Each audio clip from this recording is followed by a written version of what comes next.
statement. Good morning, everyone. Thank you for your time. Kahapon, nasagot natin ng NNC, may response sila. So, mamaya na natin bigyan ng reply yung sa kanila. Sundin na muna natin yung statement ni ES and yung statement ng PSC. Okay. And then, of course, you want to know updates about the two patients upstairs. So, unahin na muna natin yung mga pasyente. Si Attorney Lopez, extended yung detention niya, no? So, meron siyang meetings today with all the lawyers. Nandiyan na rin yung kanyang mother who will join the meetings with the lawyers. Okay? And the next is Ms. Gina Acosta. As you saw during the hearing yesterday, tumaas yung blood pressure niya, 150/100. Nawalan siya ng consciousness, inadmit siya today, and then I visited her this morning. Nagpaalam din ako sa kanya kung hindi pa masyadong maayos kausap. Tsaka medyo parang pagod. Yes, parang pagod na pagod siya. Kagabi, nag-CT scan siya kasi they wanted to rule out a stroke. So, tanong lang natin sa patient kung anong part ng medical, information niya ang pwede niyang, gusto niyang i-share. Ang sabi niya, she'll take legal steps. Yun yung sabi niya sa akin. And then sinabihan ko siya na, well, hindi na ako sasali sa discussion dyan.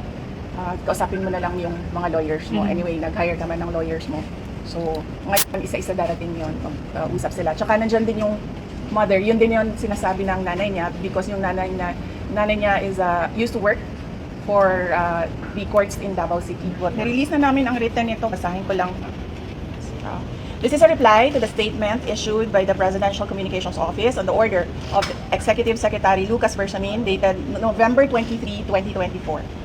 The Marcos administration's insistence that the President's life is under active threat is ominous. I raise this caution as the President and his sycophants aggressively sell a narrative based entirely on my statements, which is taken out of its logical context.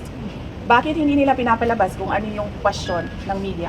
Bakit hindi nila pinapalabas kung ano yung una kong sagot? Bakit ang pinapalabas lang nila is the last, 4 words of my entire statement? They are building a narrative, and I'll tell you kung anong playbook ito. There is absolutely no flesh on the bone.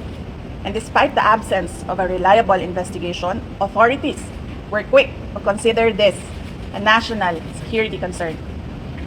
The diametric contrast and inaction are displayed when I have expressed in previous months threats to my person and the continuing threats to the lives of OVP personnel. Tossing the word assassin.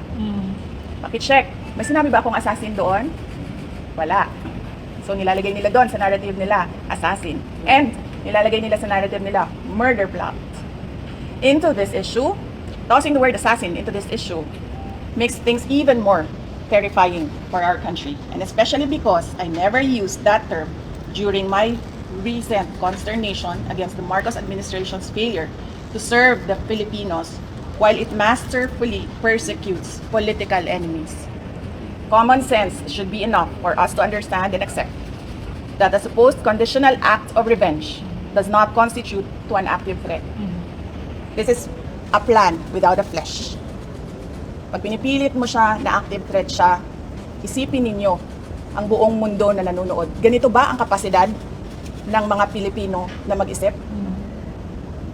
Diba? At wala silang pakialam dyan.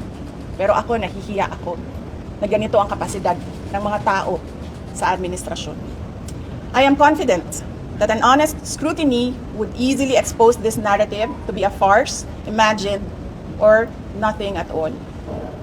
Yes, so there was a question about Romanov, and I said, well, this is the first time that I've heard of that, but I've been warned by 2 persons already. 2. Be careful. 3 na yon.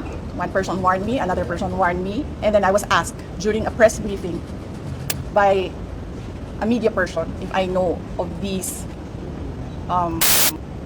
plans, if you can say the word, if that is the correct word to use here, plans. And then I answered, I was told by 2 people, this is the first time I've heard of Romanov, so that is the 3rd already. And I said, don't worry about my security. If they kill me, if I die, kapag pinatay ako, or kapag namatay ako, in the context of, don't worry about my security. So this means, pinatay ka. Diba? Pag namatay ako, I already asked a person to take revenge against 3 individuals.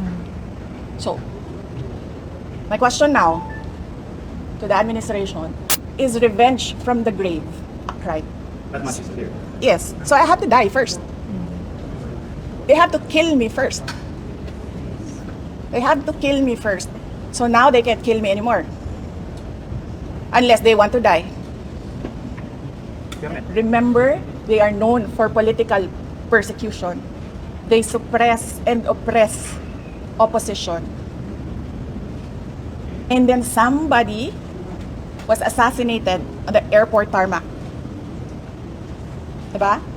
They oppress and suppress, and the people were getting angry, frustrated, and what did they do?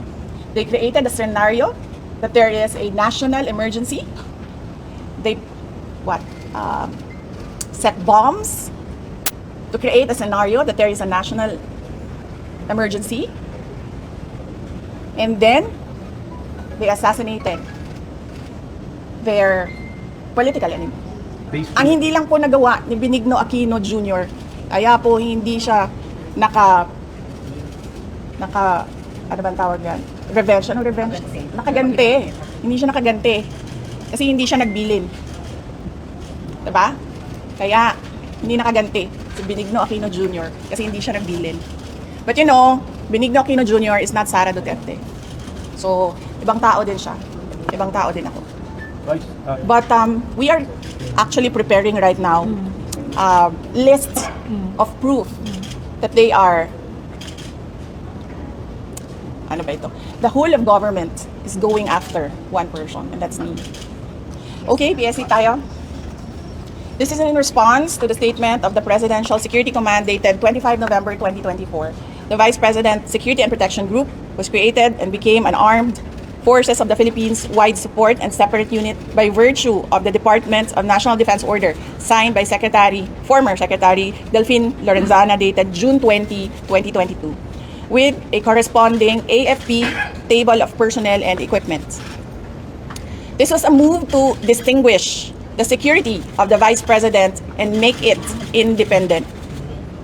After I resigned from DepEd, nakita nyo na yung pattern? After I resigned from DepEd, the unit was unceremoniously assigned as a unit under the Presidential Security Command, July 9, 2024, ang order ng DND.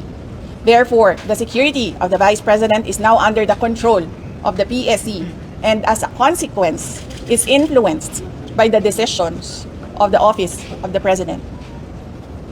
Presuming that the PSC is still a non-partisan professional organization, why is the command eerily quiet on the documented threats to me, my family, and the OVP personnel?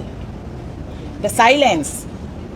Ito, natural assumption ito natin lahat. The silence is proof that the inclusion of the VP SPG in the PSC is clearly to undermine my security and nothing else.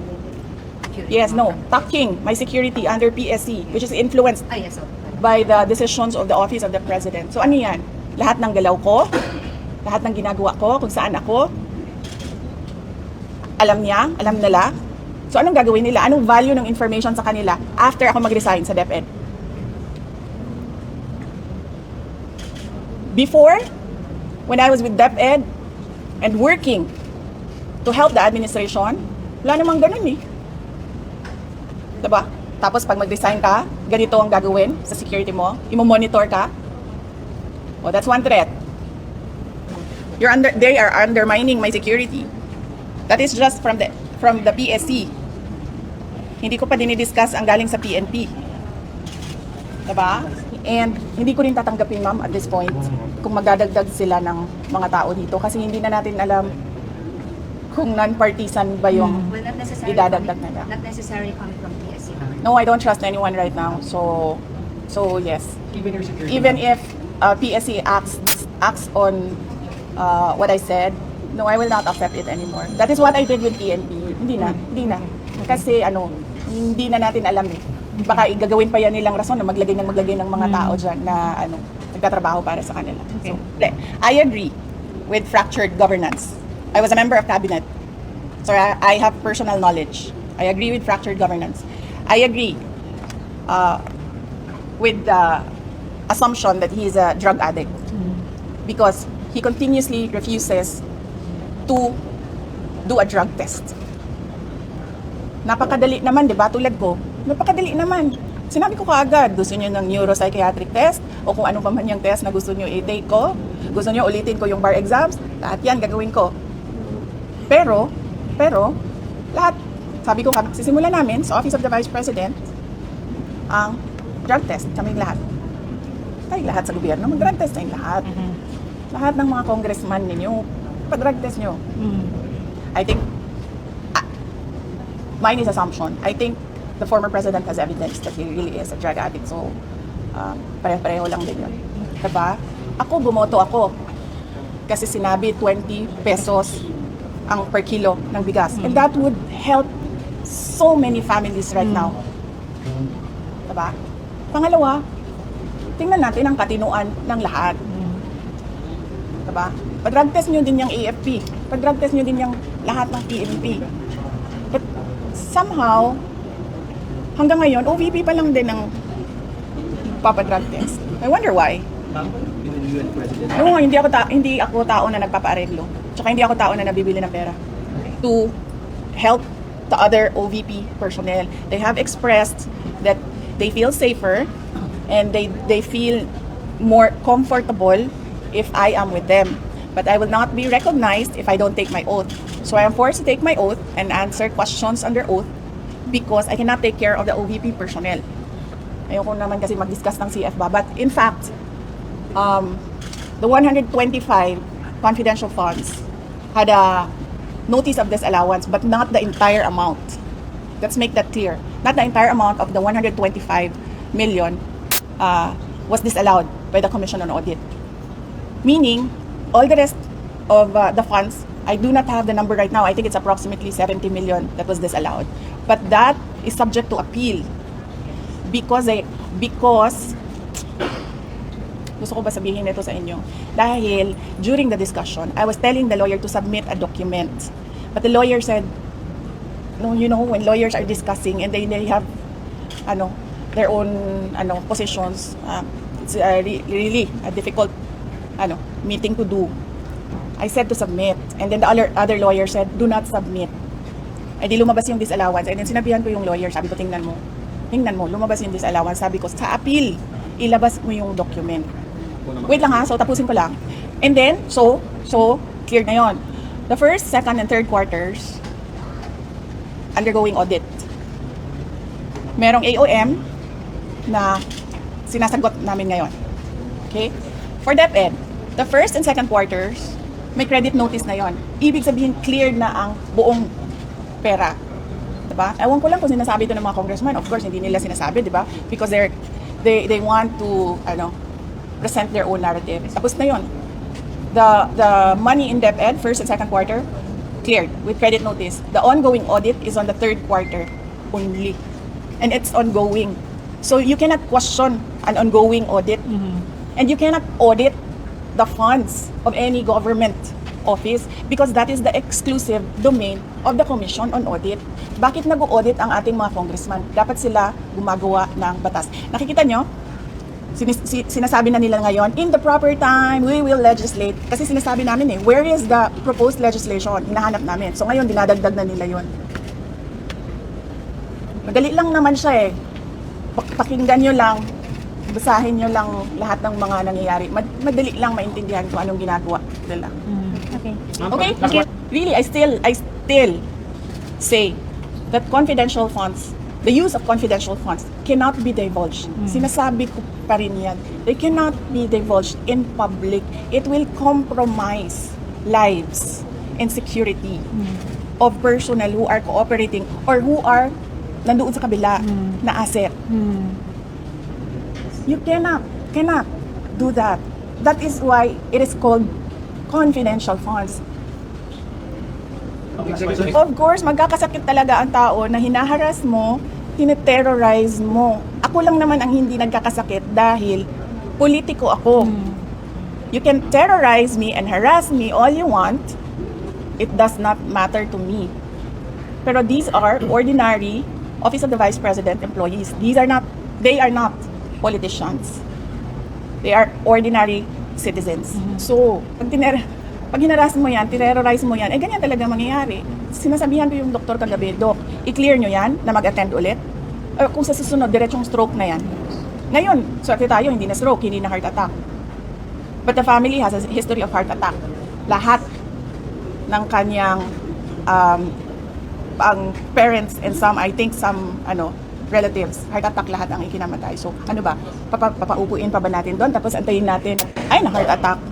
They are attending Yusek Lopez attended the hearing. They can ask her questions there. I was not there when Yusek Lopez attended the hearing, so I was not there to influence her and tell her what to answer. If you saw me yesterday, I was not looking at Gina Acosta. I was studying. I was reading laws. I was studying the rules of the... Para na akong congressman ngayon, tanong niyo ako kung anong rules nila. Si Edward Fajarda, not once did I coach him. Pero si Gina, I helped her with the term detail. Kasi she was trying to remember kung anong tawag nung isang tao na galing sa isang opisina, na nililipat sa isang opisina, and that is called details. So I told her detail, and she said details. Yung money. Alam nyo, di ba, meron kayong mga naririnig ng akusasyon ng nakawan dito sa ating gobyerno. Corruption, government. Naririnig nyo ba na millions ang ninanakaw? Hindi, di ba? Ang naririnig nyo, billions ang ninanakaw sa budget natin. Alam nyo bakit 150 million lang yon? Kasi kinompute yun kung buwan-buwan ano ang gagawin at ano ang i-implement. Napakaliit na amount ang 150 million. So bakit kami magnanakaw ng 150 million? Ang nakawan sa gobyerno, billion-billion. Ginamit yun sa trabaho. Bakit 125 plus 500 lang yung sa Office of the Vice President? Kasi kinompute yun. Buwan-buwan. Ang problem sa 125, binigay siya sa amin December na. And the requirement in government offices, you have to utilize money before December 31, before the end of the year. So ang ginawa, lahat ng preps, in-implement. Okay. Diba? And as I said, government offices disburse millions, billions in a day. Sa DepEd, nagdi-disburse kami. Nagdi-disburse. Pumipirma kami ng cheque. Multi-million. Kung i-total mo ang mga checks araw-araw na nalalabas sa DepEd, billions. Nagbabayad kami, nagbabayad. So, bakit nila kine-question yung pagbabayad ng millions in a day? And that is, part of work of government offices to disburse money every day and pay obligations. Ginamit yun sa trabaho.